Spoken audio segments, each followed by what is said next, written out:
দর্শক, আমি এই মুহূর্তে দাঁড়িয়ে আছি 15 নম্বর শরীফপুর ইউনিয়নে। শরীফপুরে ছিলাম আমি 15 নম্বর শরীফপুর 6 নম্বর ওয়ার্ডে আমি আসছি।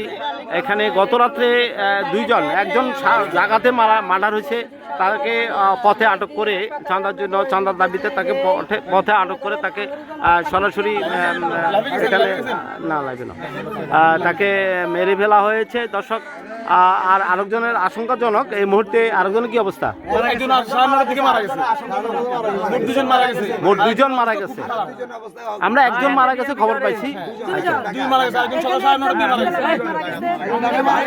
ছেলে যে রাকিব নিয়ে আপনার কি হয়? বাসুরের ছেলে। আর উনি এলো খুব আচ্ছা বাইপুত। আর উনি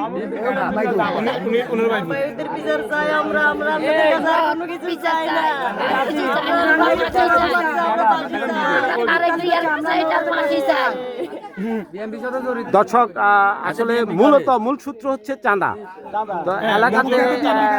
এলাকাতে চাঁদা নিয়ে যেই এখন সারা বাংলাদেশে আসলে চাঁদা নিয়ে এইভাবে হাজার হাজার লক্ষ লক্ষ ছেলে যেভাবে মানুষকে মেরে ফেলা হচ্ছে।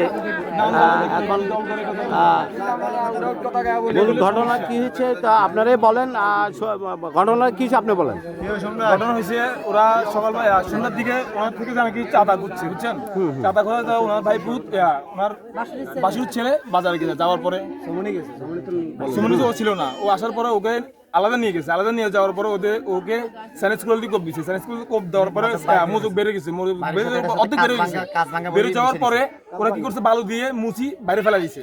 ঠিক আছে, ঘটনাটা ঘটছিল কোথায় এবং কখন? বাজারে কালকে সন্ধ্যাবেলা 8টার দিকে, 8টার দিকে, 8টা বা 8:30টার দিকে, রাত 8টার দিকে যে ঘটনাটা হয়েছে, চাইনিজ স্কুল দিয়ে কোবাইয়া মজক বাইর করে মজকের সাথে কাজ ভাঙা দিয়ে মাথার সাথে মিশাইয়া দিছে, যার নাম আছে।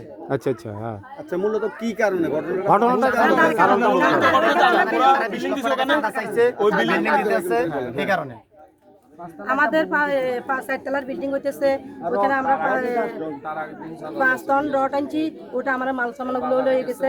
আমার বাপুর ছেলে যখন 5 নিয়ে আসে, ওর পাত্তা বলছে যে কি টাকা প্যাকেট করে ফেলাই, তারে 20 টাকা প্যাকেট করে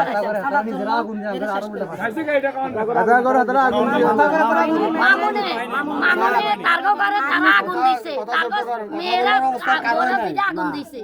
কথা বলার অবস্থা স্যার কারোই নাই। আমরা তো হাসপাতাল দুয়া দিয়েছিলাম। মার্ডার তো এখন এই মুহূর্তে আছে আমাদের মাঝদি সদর হাসপাতালে। তাকে পোস্টমর্টমের জন্য অলরেডি ওখানে দেওয়া হয়েছে। তো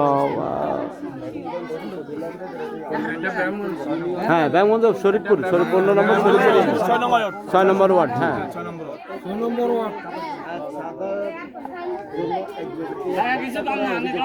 দুজনকে একজন জায়গায় ডেট।